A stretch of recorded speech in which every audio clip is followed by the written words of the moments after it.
Ahí está Lidia, me llegó la notificación Ya está, qué terrible. de Lidia. Listo, ya te estoy Bueno, filmando. bárbaro.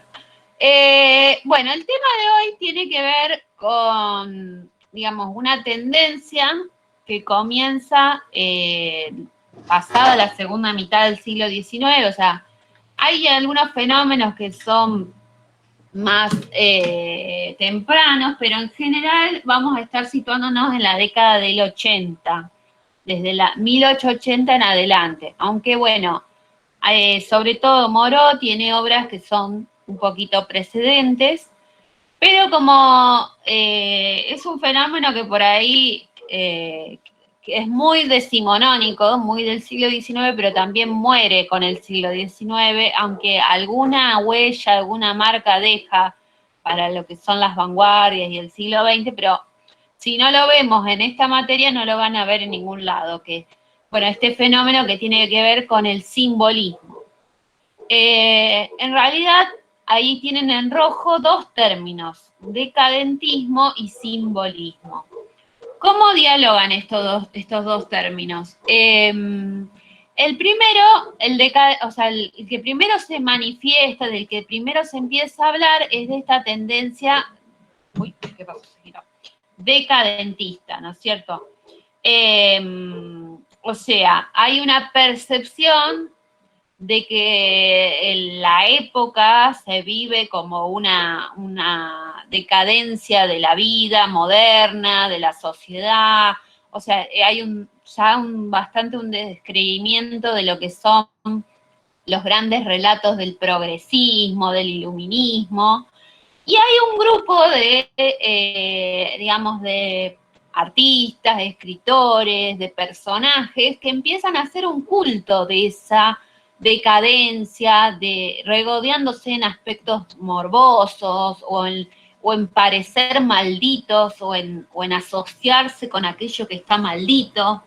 Eh, por ejemplo, se empiezan no casualmente es una época donde hay obras que relatan lo que es la caída del Imperio Romano, entonces se empieza a ver como ecos de que lo que le había pasado a un gran imperio, que en determinado momento entra en crisis y en ruina y se cae en excesos y demás, eh, también, digamos, está sucediendo en este fin del siglo XIX europeo, ¿no es cierto? Entonces hay como una estética y un gusto y un movimiento decadentista. Ahora, con el correr del tiempo, esto va a ir tomando una nueva forma que por ahí es un poco más optimista y menos destructiva que un mero decadentismo, que va a ser una estética simbolista, o sea, tomando aspectos del decadentismo se empieza a construir una escuela, se empieza a teorizar sobre qué es esta nueva literatura, este nuevo arte y esta estética y en qué consiste anclarse y buscar el simbolismo y desarrollar un arte simbolista. Bueno, antes de seguir, digamos, me gustó, hay un ensayito de Ritvo, de un rosarino, un psicólogo rosarino, pero que también es crítico literario, que habla del decadentismo y del simbolismo, y él dice, bueno, como que en esta época lo que hay es una retórica del esplendor de la ruina, o sea, esa decadencia, hay un regodeo en toda una búsqueda y un placer, un gusto por el esplendor de la ruina, o sea, como que eso que se está viviendo como decadencia puede también tener un aspecto fascinante. Y es una ruina distinta a la del romanticismo. Y bueno, entonces, digo, dentro de esta estética, las obras, los poemas, la literatura, la música, empieza a buscar convertirse en símbolo. Ahora, ¿qué es un símbolo? ¿A qué lo ser simbolista? Los símbolos, por ejemplo, si uno los ve desde el ámbito de la semiótica, ahí usa algunos términos que tienen que ver, por ejemplo, esto de diferenciar lo simbólico, lo icónico o el tipo de signo que es icónico, el que es un indicio, tienen que ver por ahí con categorías que usa este semiólogo Peirce. O, por ejemplo, Gadamer, en un librito que se llama La actualidad de lo bello, a la hora de definir el símbolo, él dice, el arte es símbolo, es fiesta y es juego. Y cuando tiene que decir por qué el arte es símbolo, él recupera una definición griega del símbolo, que es el símbolo como kalos. Y el kalos era una tablilla que se partía en dos y que uno se quedaba con una parte y otro se quedaba con otra. Entonces, o sea, en el mundo griego, en la cultura griega, por ejemplo, era común en un pueblo que era navegante, que estaban en una zona de mar. Entonces, hay relatos dentro de lo que es la mitología, la literatura griega, que, por ejemplo, se reencuentran el hijo de un antiguo huésped y su anfitrión, o sea, no sé, mi padre fue de visita a la casa de alguien y le dio la mitad de esa tablilla, entonces después cuando yo vuelvo con esa mitad, o mi padre mismo volviera, digamos, pero hay como un reencuentro de dos que se conocieron, es como un reconocimiento. O sea, el símbolo sería algo en donde yo reconozco algo que ya sabía, pero me quedó el indicio, me quedó el fragmento.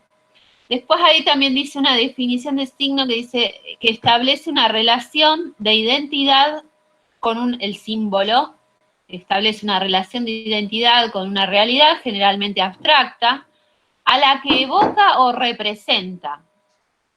También se puede definir símbolo como una figura retórica del pensamiento por medio de la cual una realidad o concepto normalmente de carácter espiritual se expresa por medio de una realidad o concepto diferente, entre los que se establece una relación de correspondencia, de modo que al nombrar el concepto simbólico se sugiere o se evoca el concepto real.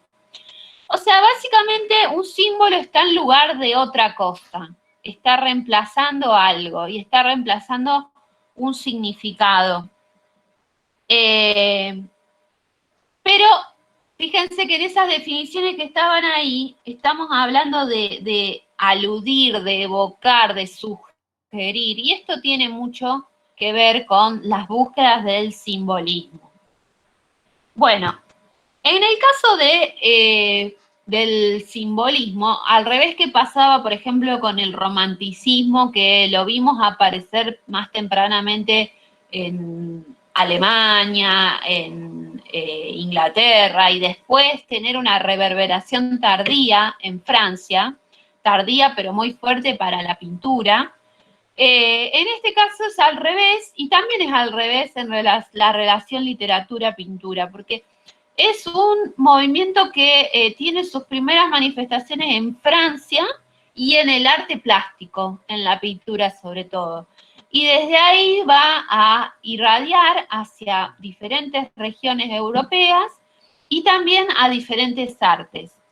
El contexto francés era el contexto de esta Tercera República, donde se hacía, digamos, un fundamento y un fomento del racionalismo, del positivismo, del impulso al progreso. También hay una cierta reacción contra tendencias muy realistas en literatura y también vimos que en las artes plásticas con Courbet, con los realistas y los naturalistas. También es el contexto en el que se enriquece mucho una burguesía de negocios, una burguesía comercial, y contra esa clase social que está tan atada a la mercancía, al poder económico, a la ostentación, una ostentación del poder económico por contraposición a lo que había sido la ostentación de la aristocracia, que se basaba en una cierta idealización de valores, de líneas de sangre. En este caso se hace una ostentación de poseer objetos de lujo, y contra esa burguesía va a reaccionar también el simbolismo, contra ese materialismo vacío. Bueno, también es un momento donde la moral es cada vez más laica, digamos, más desligada del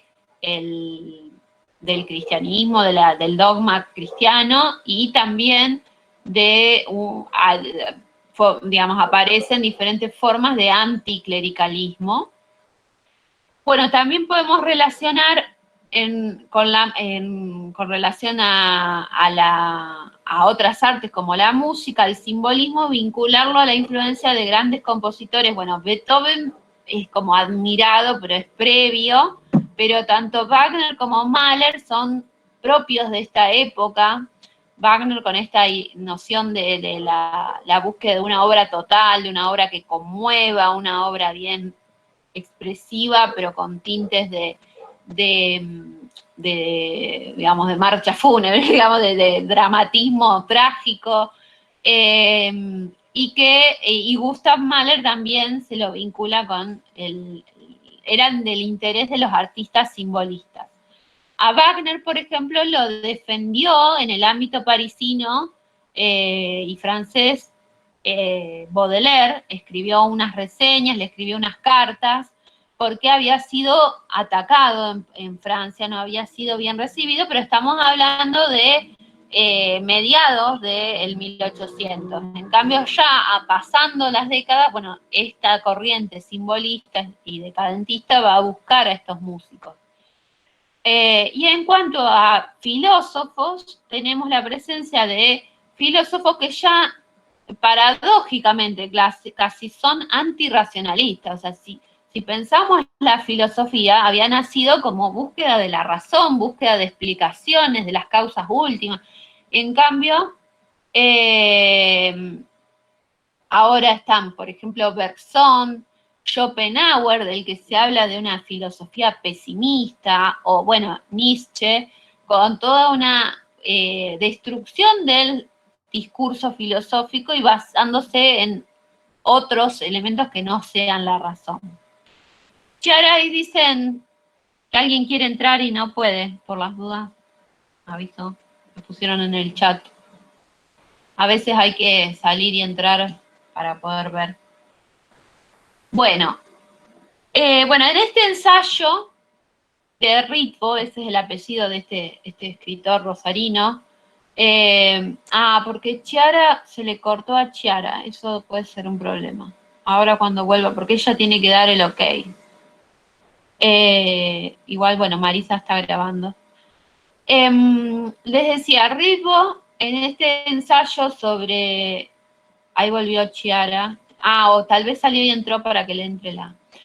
Bueno, él vincula el decadentismo también a, por ejemplo, el sentimiento o el estado del ennui. El ennui lo habíamos mencionado en relación a Baudelaire, es como una especie de hastío, de hartazgo, de aburrimiento, es un poco intraducible. Es como ese estado mental de aquellos que se regodean en este decadentismo y posteriormente también en el simbolismo. También hay un elogio, es un tópico que viene desde la antigüedad, pasa en la Edad Media, en el Renacimiento hay un montón de alegorizaciones de la melancolía. Se creía que había un humor, digamos, algo que producía creo que el hígado, que era un humor negro, y entonces la persona caía en ese estado melancólico, pero también se lo ha ido asociando a los artistas, a los poetas, al filósofo, digamos, a un estado de la mente que está como ensimismado y a la vez no está optimista, productivo, sino improductivo. Bueno, acá esta frase que yo les relataba hoy de que como todo este movimiento va a ser una retórica, o sea, va a encontrar formas de expresar, de simbolizar el esplendor de la ruina. También es una época donde aparecen muchas revistas, pequeñas revistas efímeras, y vamos a estar hablando de un manifiesto del simbolismo que se publica, digamos que empiezan a ver los primeros textos programáticos, donde un grupo o un artista o un grupo de escritores se defiende y plantea cuáles son sus ideas y las deja por escrito. En este caso todavía por ahí son otros, es como un escritor hablando de otros o un escritor hablando de un artista.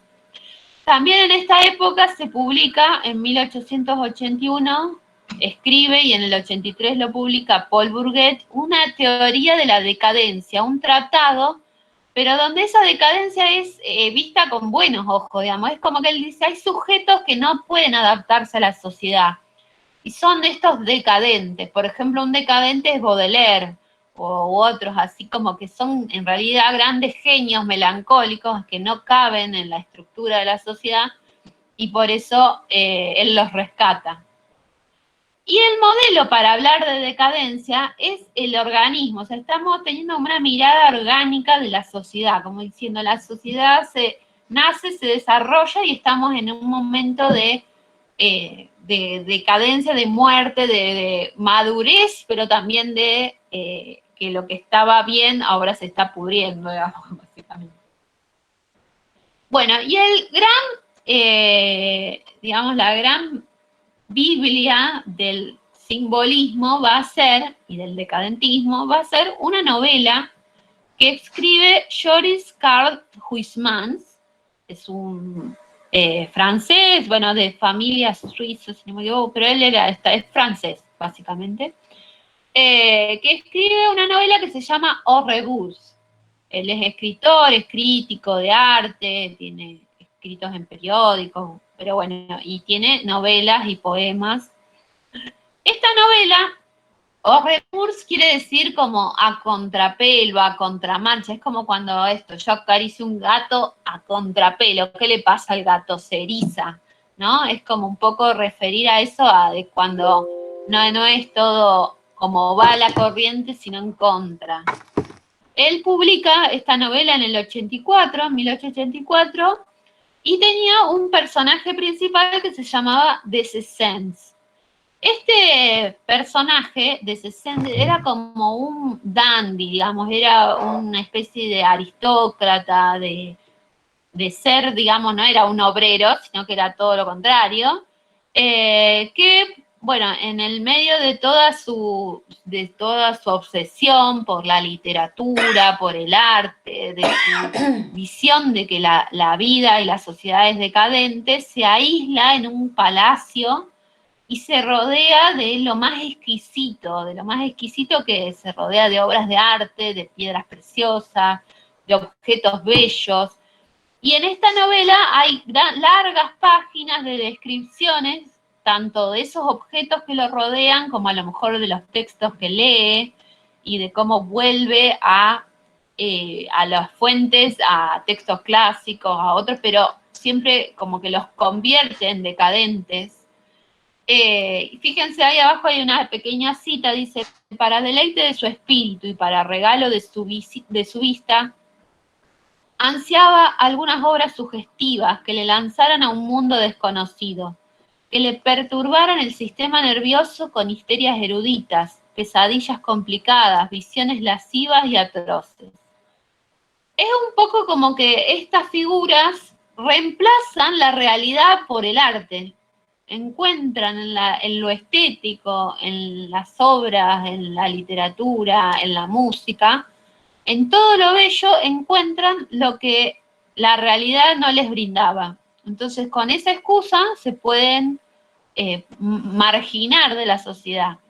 La ilustración de la derecha muestra un momento de la novela en el que el personaje tiene de mascota una tortuga y la recubre de piedras preciosas, la pinta, o sea, está convertida, un objeto, digamos, un animal, es algo de la naturaleza, está convertido en una obra de arte, necesita ser más bello, necesita estar más ornamentado, de acuerdo a la mirada de este personaje decadentista, simbolista.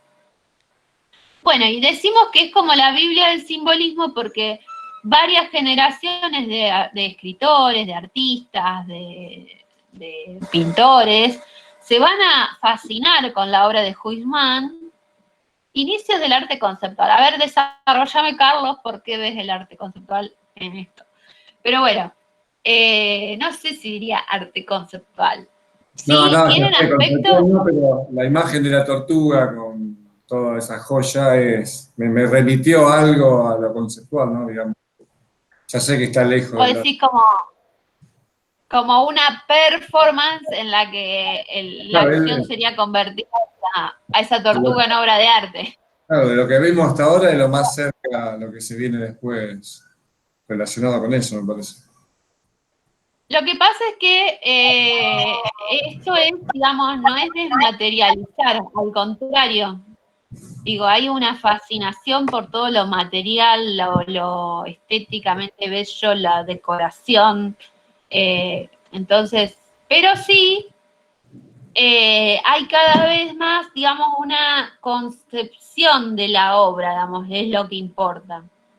Entonces, en ese aspecto sí, la novela de Huisman es conceptual, porque no importa la narración, no importa el relato, el personaje, sino la idea que está detrás. Por eso, en realidad es una novela muy densa de leer.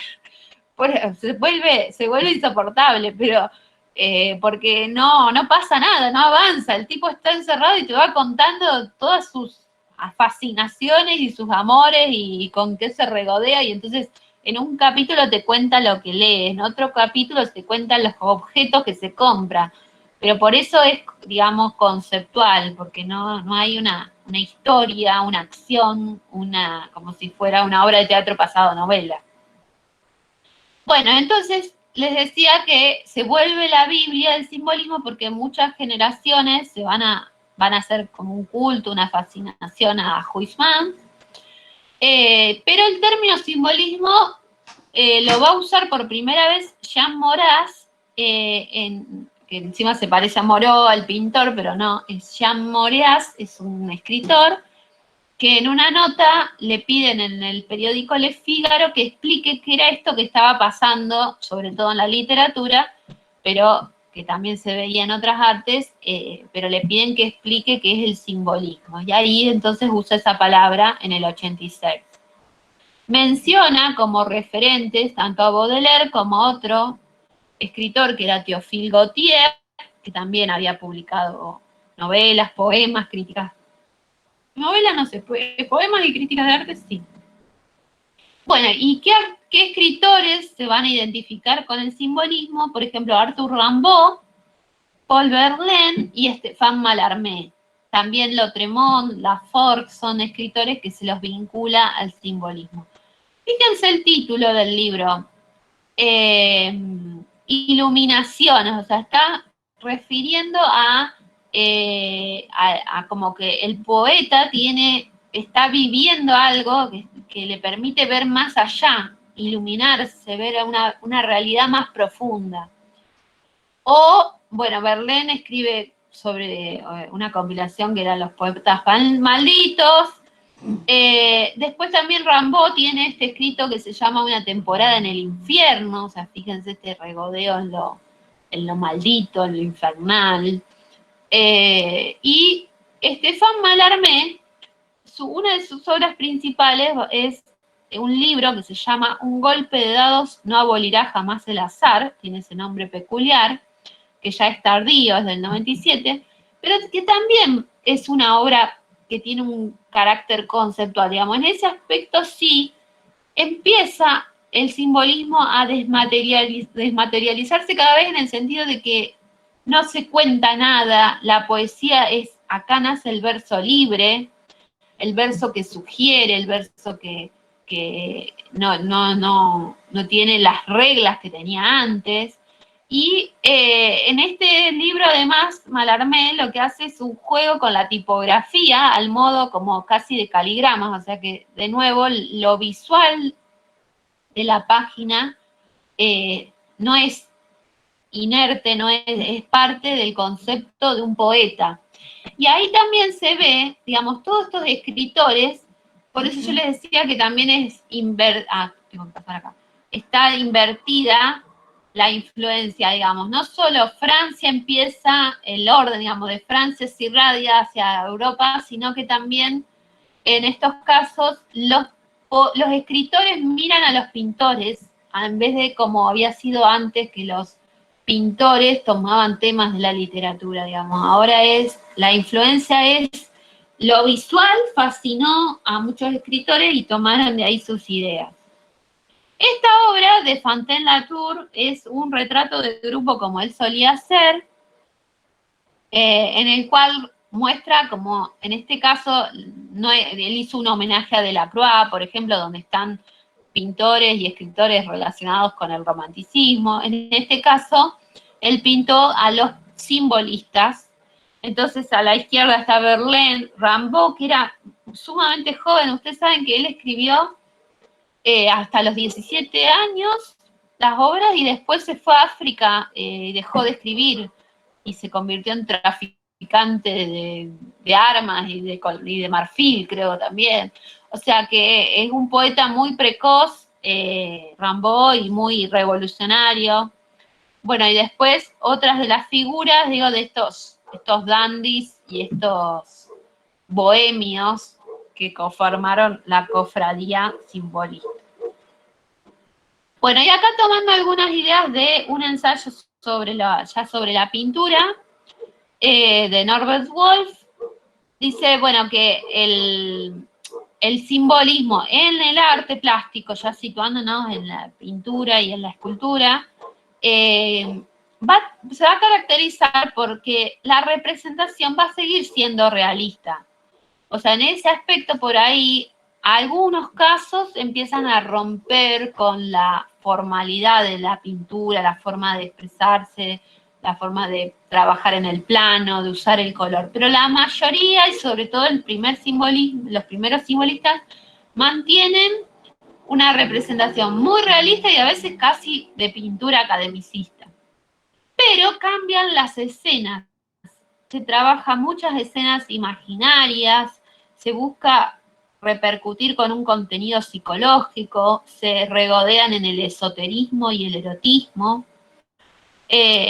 Después dice que, bueno, ahí hay una cita, dice, la fisonomía de lo que no puede pintarse. O sea, ¿cómo logro pintar lo que no puede pintarse? ¿Cómo logro pintar a una esfinge que no existe, o a la idea de belleza, o al poeta como figura alegórica? Bueno, buscan una fisonomía, le encuentran una apariencia, pero que es una apariencia pintada de modo realista.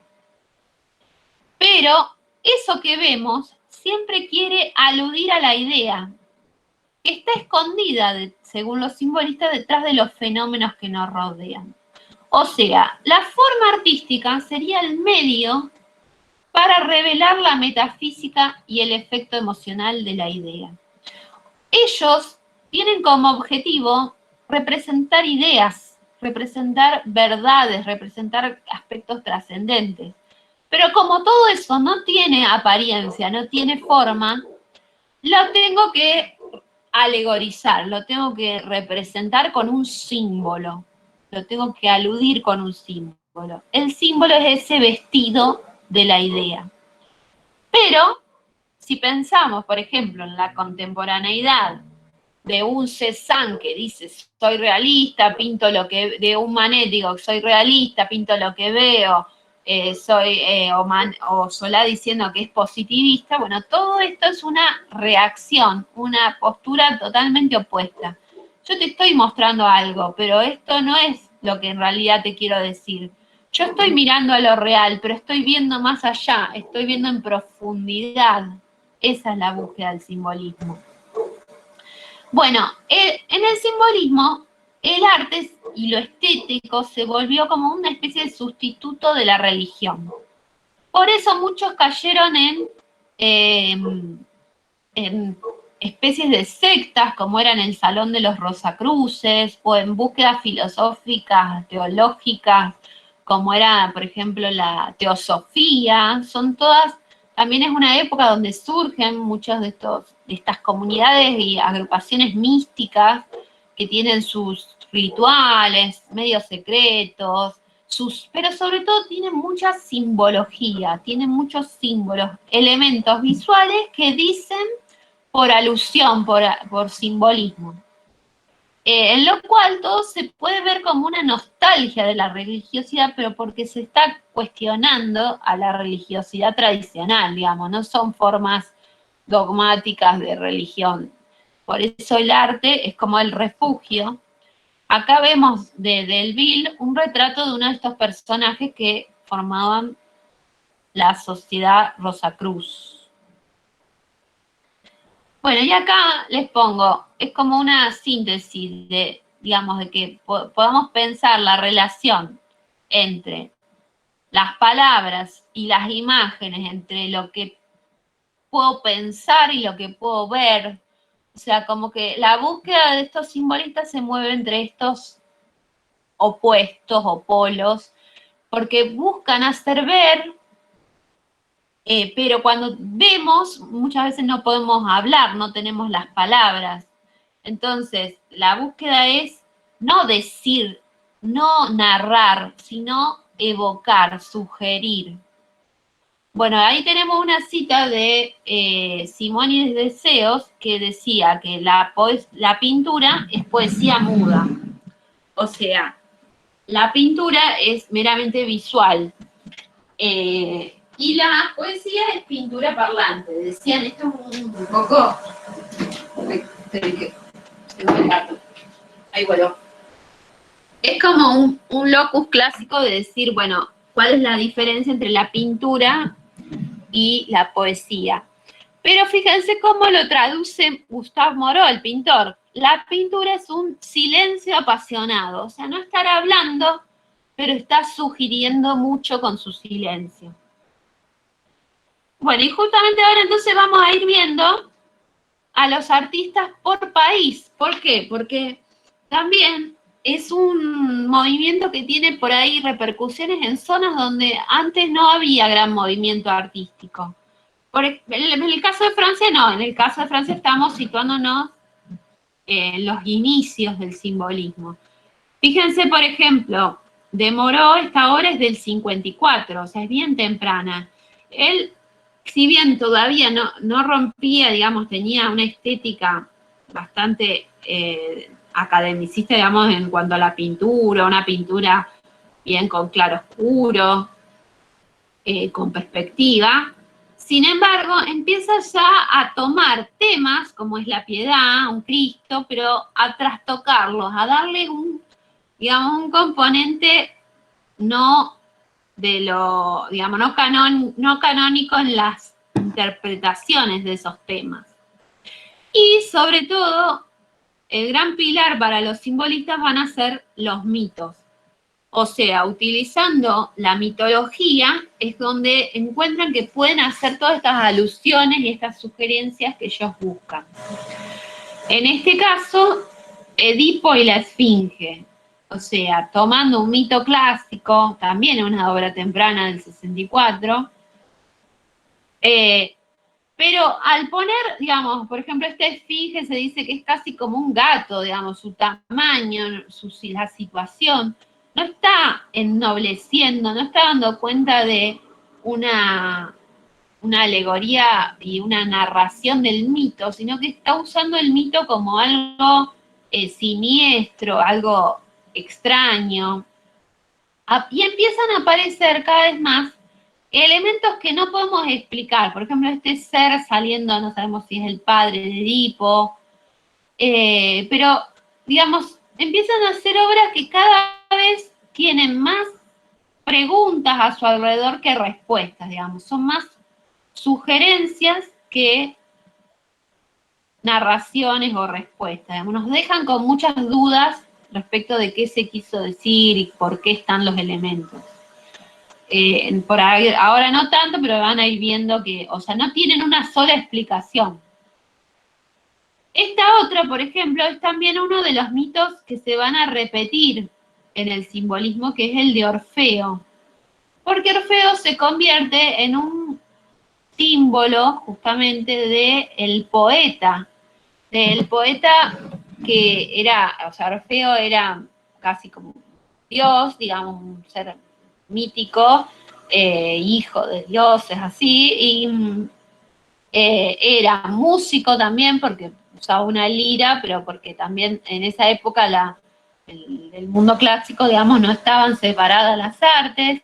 Tiene esta cuestión del viaje infernal que va a buscar a Eurídice y ella se vuelve atrás o sea, él la mira, cuando le habían dicho que no tenía que mirar, y entonces la pierde, entonces tiene el amor perdido, y después finalmente una muerte trágica porque unas mujeres, unos seres mitológicos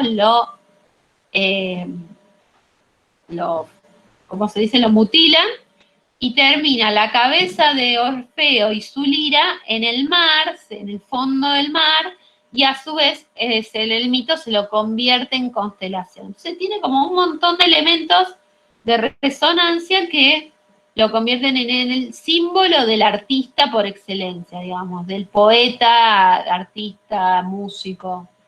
Y lo van a retomar muchos de estos simbolistas. Otra temática recurrente va a ser la Salomé, y en general todas las femme fatal, las mujeres fatales.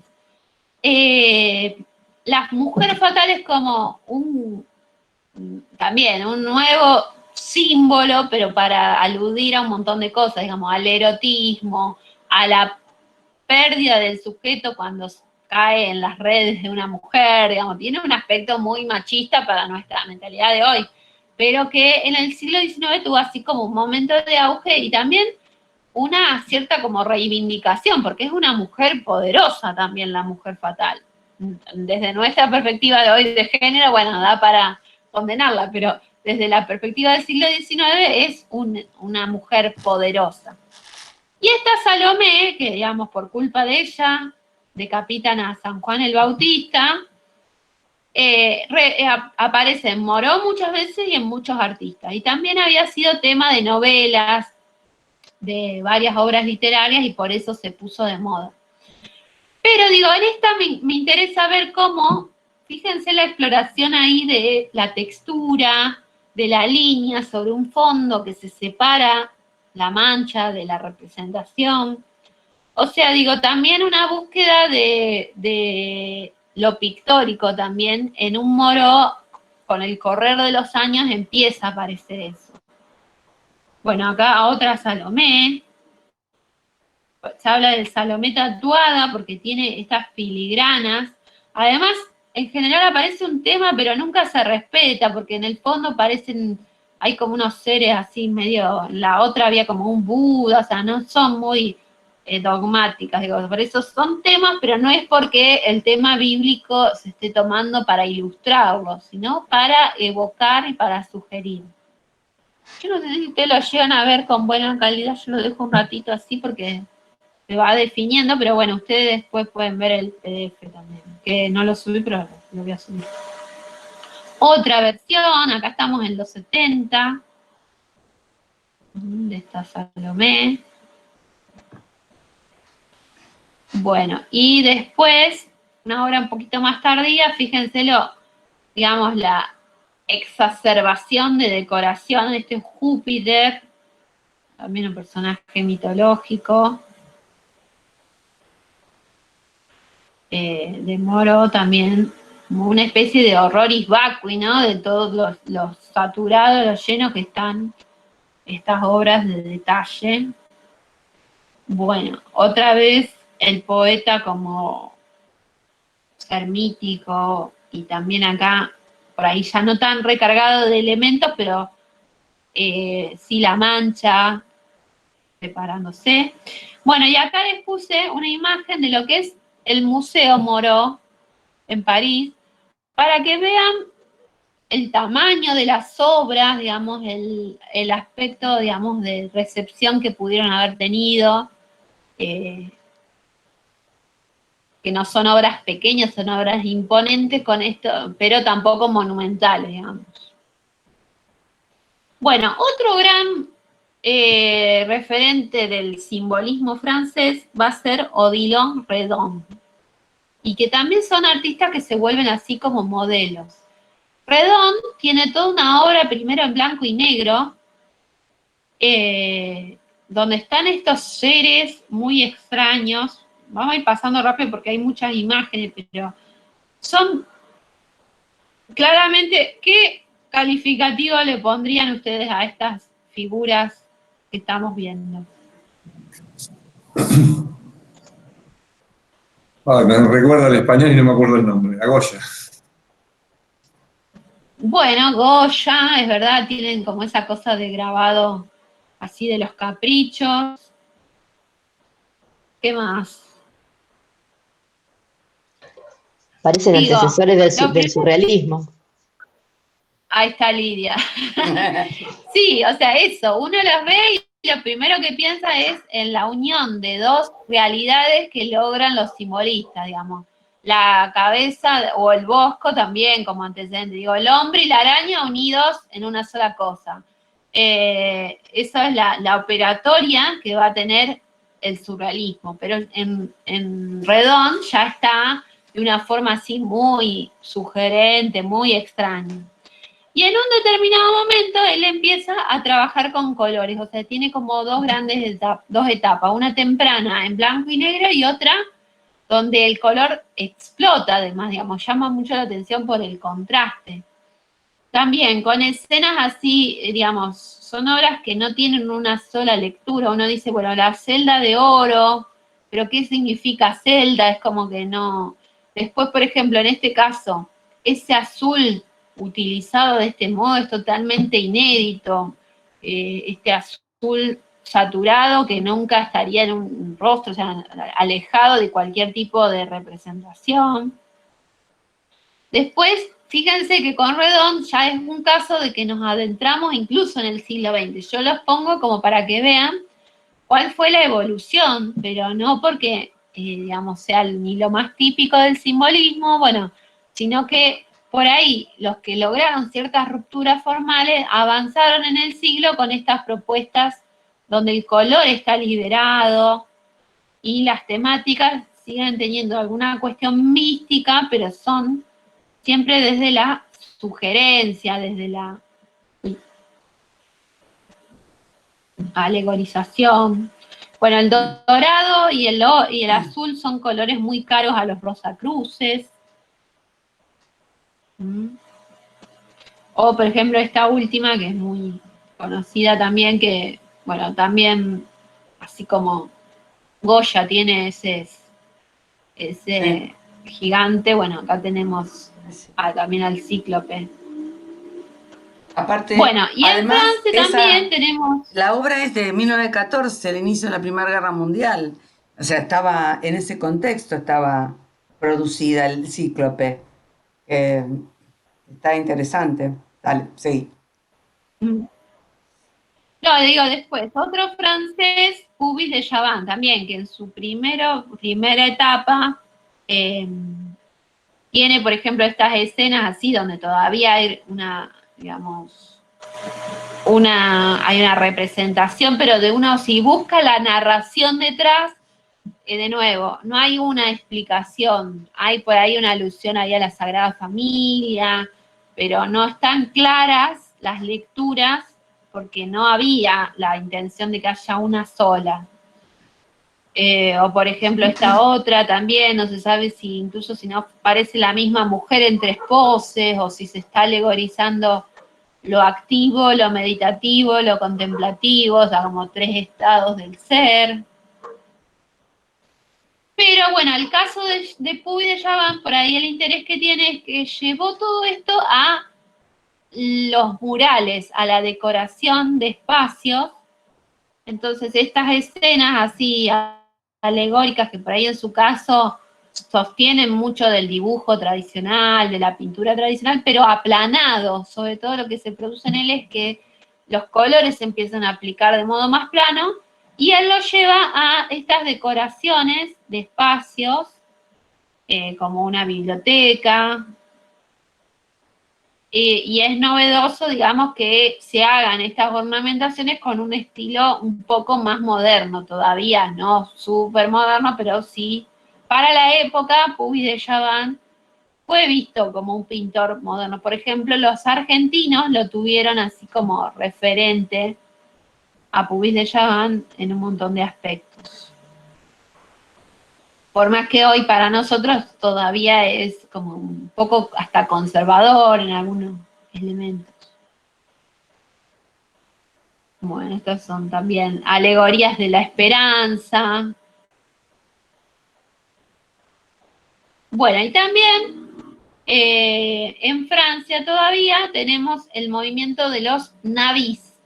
Nabis se puede traducir así como profetas, o sea, son como un grupo, son un grupo de artistas que se nuclean, aunque van, vienen, hay distintas pertenencias. Entre ellos, Maurice Denis, esta obra sí de su etapa Naví, donde por ahí en el caso de ellos lo que explota mucho más es el color, digamos.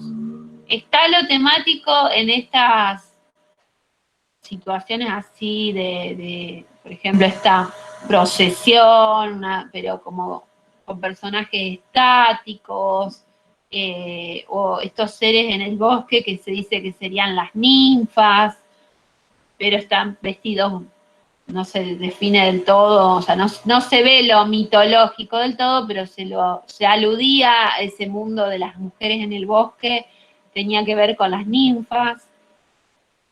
Pero bueno, son artistas, digo, donde el color empieza a explotar y empieza a ser cada vez más plano y ellos empiezan a darle un protagonismo distinto. Y si bien nosotros lo vemos como completamente opuesto al impresionismo, ellos se oponían en muchos aspectos a todo lo que tuviera que ver con el positivismo y por tanto al impresionismo, sí tenían referentes como Cézanne, o sea, ellos admiraban lo que habían hecho para la pintura artistas como Manet o Cézanne, pero después por ahí tomaban caminos distintos. Esta es una pintura en homenaje a Cézanne. Y tardíamente, por ejemplo, Maurice Denis tiene pinturas que llegan a un grado de abstracción. Incluso él, en 1890, este pintor simbolista dice que antes que la pintura, antes de ser cosas, antes de ser un caballo o una mujer, antes de todo eso son colores distribuidos en el plano. Entonces digo, están viendo a la pintura cada vez de modo más abstracto. Otro naví fue Bonnard, con estos paneles, por ejemplo, muy decorativo. Esta obra ya es más tardía, en el caso de Bonnard hay obras, no puse muchas de la época, pero digo, esa exploración del color los va a llevar a que después estén casi a la par haciendo lo mismo que los fobistas en el siglo XX. Pero bueno, la concepción de la obra que está detrás de un Lacombe o de un Serusier como este es otra que la de la vanguardia fobista. Bueno, por ejemplo, esta obra de Serusier es temprana, es un paisaje del 88, y sin embargo, fíjense si no parece casi abstracto. Otro naví. Bueno, y vinculado con ellos está Gauguin, que lo vamos a ver en profundidad, o no sé si queda, sí, creo que sí.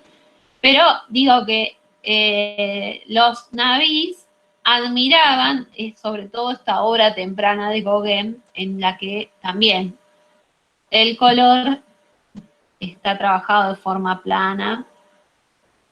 Bueno, y por ejemplo, ahora nos vamos a una región que hasta ahora no habíamos prácticamente mencionado, como es Bélgica. Y en Bélgica empiezan a destacar ciertas figuras, como es el caso de Ensor. Ensor, por ahí también, digamos, en su momento tiene repercusiones y vinculaciones con esta estética simbolista. Ahora, también, así como a Redon lo vemos resonar en los surrealistas o a los navís en el fobismo, como decía recién hoy Marisa temprano, a Ensor, a Munch, los vemos resonar en el expresionismo del siglo XX. Pero situándolos en el siglo XIX, caen dentro de estas características del decadentismo, de la crítica a la sociedad.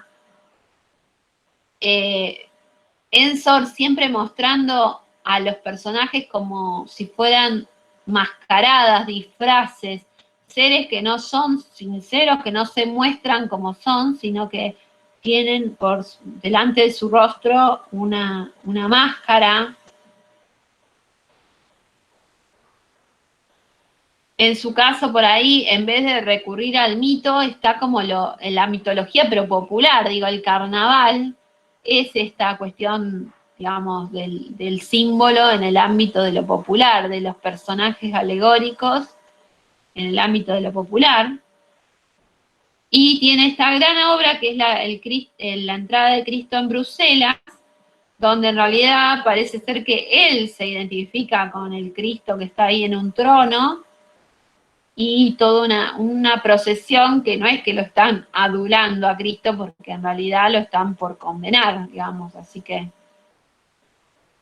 un poco está esa ironía.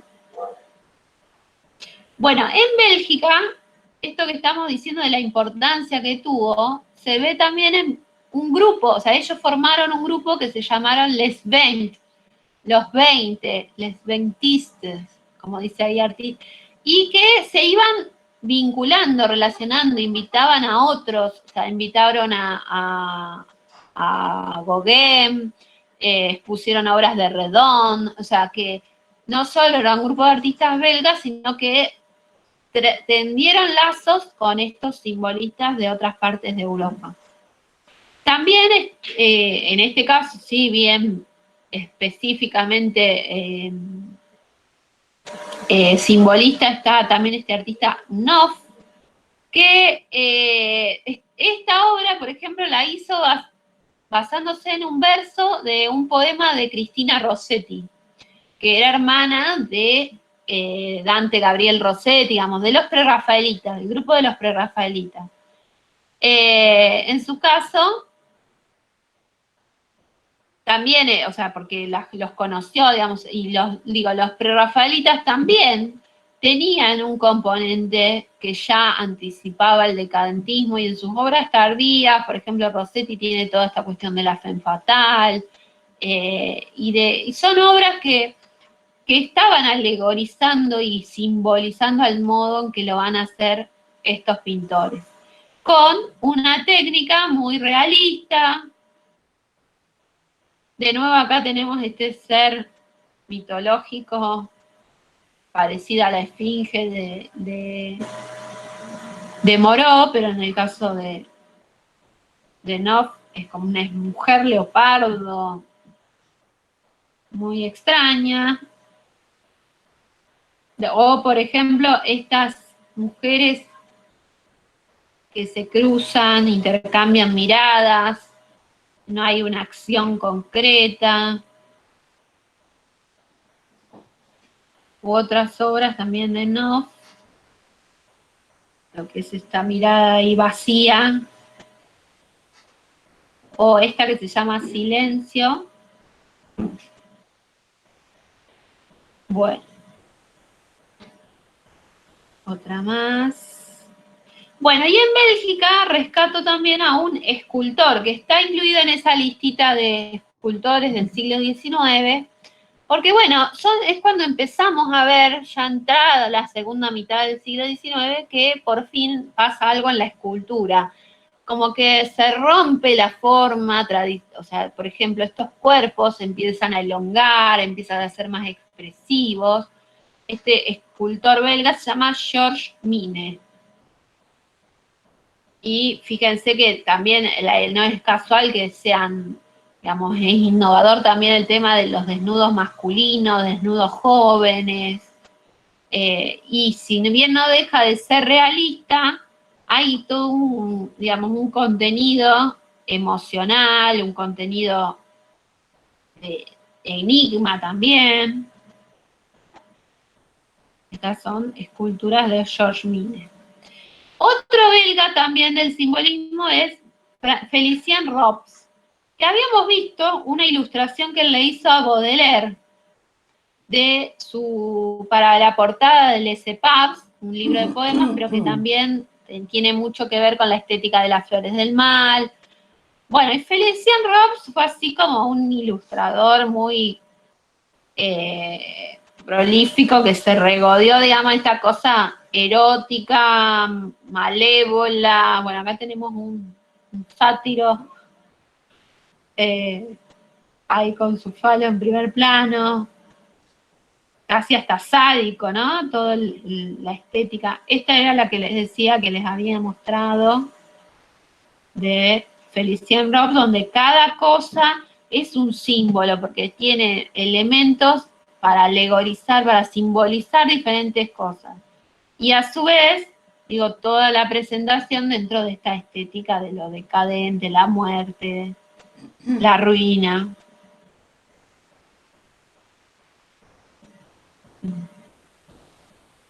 Bueno, otro belga es de Gouff de Nunx, no sé bien cómo se pronuncia, que en su caso una temática mucho más tranquila, digamos, pero que plantea una variable del paisaje, como un paisaje simbolista, o sea, son paisajes nocturnos, sugerentes, con una atmósfera muy rara, donde, bueno, uno ve de afuera lugares y no sabemos bien qué está pasando.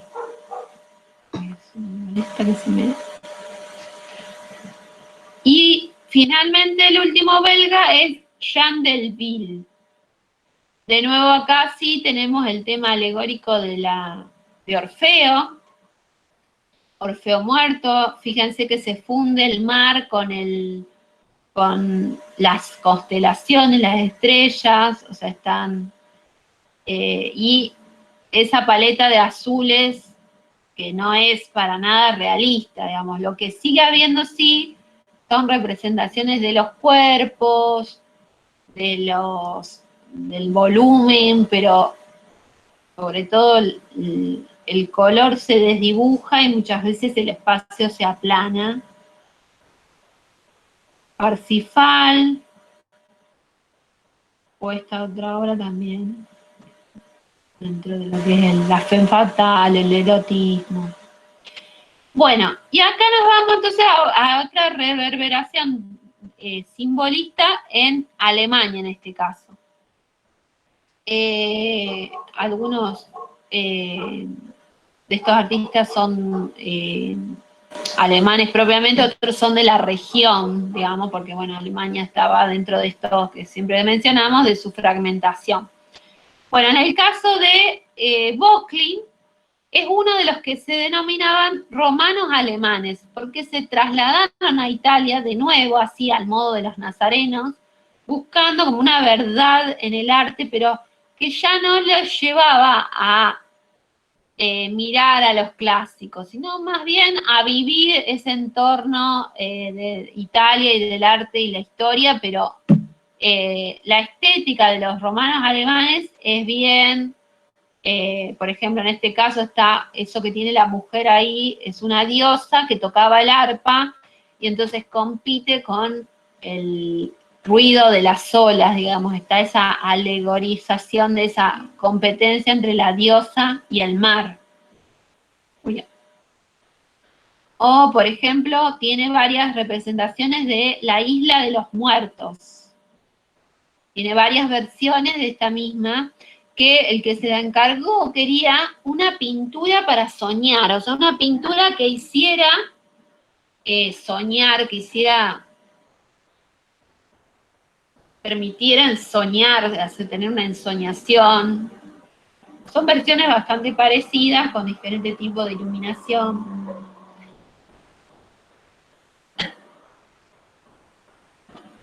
Bueno, acá tenemos un autorretrato muy simbolista, digamos. El pintor con la muerte tocándole el violín al lado. Digo, entonces, ¿qué está pintando él? Lo que le dicta ese ser sobrenatural. Otro de los románticos alemanes, de los romanos alemanes, perdón, se llamaba Feuerbach. En su caso, bueno, hay otros que son más,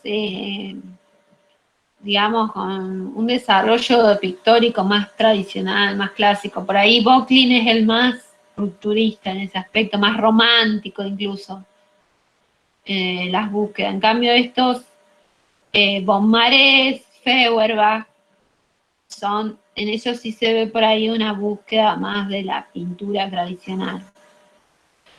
Bueno, von Stuck, ya por fuera de los románticos alemanes. Bueno, tenemos varias femme fatale de von Stuck, asociando a la mujer a la víbora, a la serpiente, a la Salomé, pero pensemos, para la época, ese verde en un rostro era un componente muy novedoso todavía, una libertad en el uso del color que por ahí es lo que podemos rescatar de estos artistas que por ahí nos resultan un poco como empalagosos, pero bueno. Von Stuck, en este caso, alegorizando la inocencia, o sea, tanto el mal como el bien. O de nuevo acá otra femme fatal, la sensualidad. De nuevo el mito, la medusa. Estos temas favoritos. Otro escultor, en este caso no belga, sino Klinger. En el caso de Klinger nos llama mucho la atención el uso de diferentes piedras. O sea, es una escultura policroma o como se diría polilítica, digamos, porque tiene diferentes tipos de piedras combinados, fundidos. Por ejemplo, esa piedra azul en esta cara, o las incrustaciones, que en realidad, ustedes saben que las esculturas griegas y romanas que vemos tan blancas y puras, originalmente tenían este grado de realismo y de incrustación, incluso de pinturas, de combinación de materiales para dar realismo. Pero bueno, lo que se canonizó como arte clásico, neoclásico, era la blancura y la pureza. Y acá tenemos este gesto anticlásico en el hecho de recuperar esa policromía. Esta Salomé tiene la cabeza de San Juan y también la de la izquierda del hombre viejo parece ser que sería un retrato de Wagner. Klinger era amigo de Brahms, por ejemplo, y muchas de las sugerencias de las artes plásticas tienen que ver con la música. Digamos, así como decimos los escritores por primera vez o como tendencia desde el romanticismo, empiezan a mirar a los pintores o a los artistas plásticos, también acá los artistas plásticos están teniendo a la música como arte supremo, arte, de nuevo también acá la combinación de dos piedras. Bueno, y acá ya nos vamos a Inglaterra. En Inglaterra tenemos algunos artistas que también tienen reverberaciones del simbolismo. Uno de ellos es este ilustrador, Aubrey Beardsley, que también se lo suele mencionar. ¿Por qué? Porque tenía lazos con Oscar Wilde, que Oscar Wilde se lo considera también un escritor del simbolismo inglés, y tiene una versión de la Salomé, o sea, un poema escrito sobre la historia de Salomé. Y Aubrey Beardsley se lo ilustra con estos dibujos a la tinta. Bueno, acá estos son otros de otras ilustraciones, tenía grabados,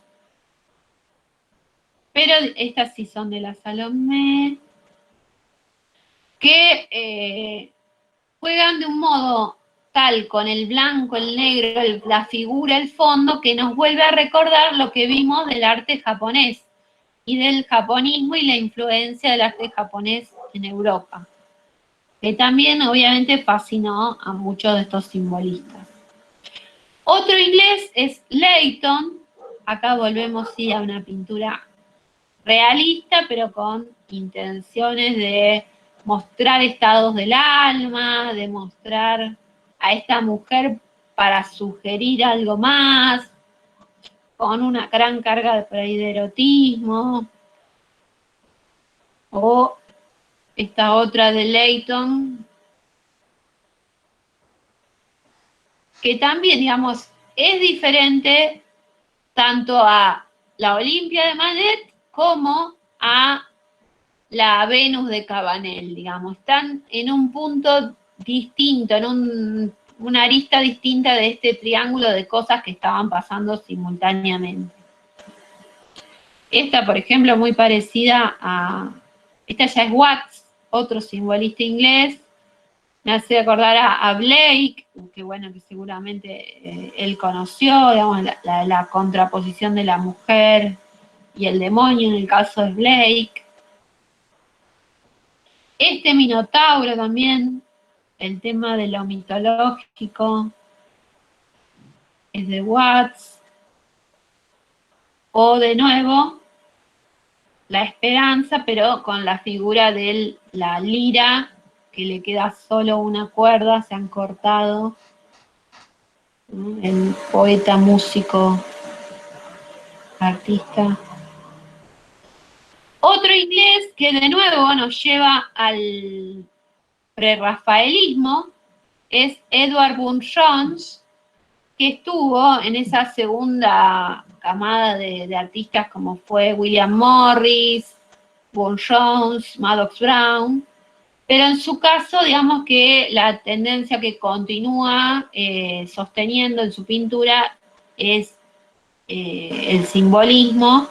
Por ejemplo, en esta famosa obra, La Escalera Dorada, donde, bueno, la pintura es tradicional, es muy realista, hay claroscuro, pero el formato es atípico y la temática es así enigmática, digamos, no sabemos, no son mujeres de un relato bíblico, son, supuestamente es casi como, son diferentes mujeres, pero todas muy parecidas. Entonces, también como ese regodeo en un motivo estéticamente tratado sin que haya una justificación. De nuevo el mito en Burne-Jones, el Perseus, o sea, esa recuperación de todos los mitos griegos, pero con una mirada totalmente distinta a la que pudieron tener, por ejemplo, en el neoclasicismo, diferentes artistas que en realidad prefirieron más que nada la historia clásica. Bueno, algunos autores, Wolf, por ejemplo, este ensayo sobre el simbolismo, rescata en Italia algunos artistas que quedan inclasificables, pero que tienen Segantini, por ejemplo, una tendencia simbolista, una orientación simbolista. Y en Suiza se suele identificar como simbolista a Félix Vallotton. Esta obra es tardía, pero tiene obras más tempranas y siempre, digamos, dentro de estas escenas enigmáticas, algunos paisajes, tiene mucho de gráfica, Vallotton.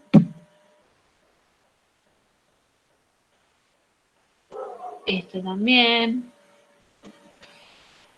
Y sí, en Suiza es identificable la obra bien propiamente simbolista de Ferdinand Hodler, que está pintando en los 90 estas alegorías, por ejemplo, de la noche, del día, con este ser extraño, así negro, que le aparece a este hombre en el centro. Escenas que no tienen, digamos, si bien el cuerpo está trabajado de forma realista, no tienen nada de realista en su descripción de un espacio, de una historia, eso no.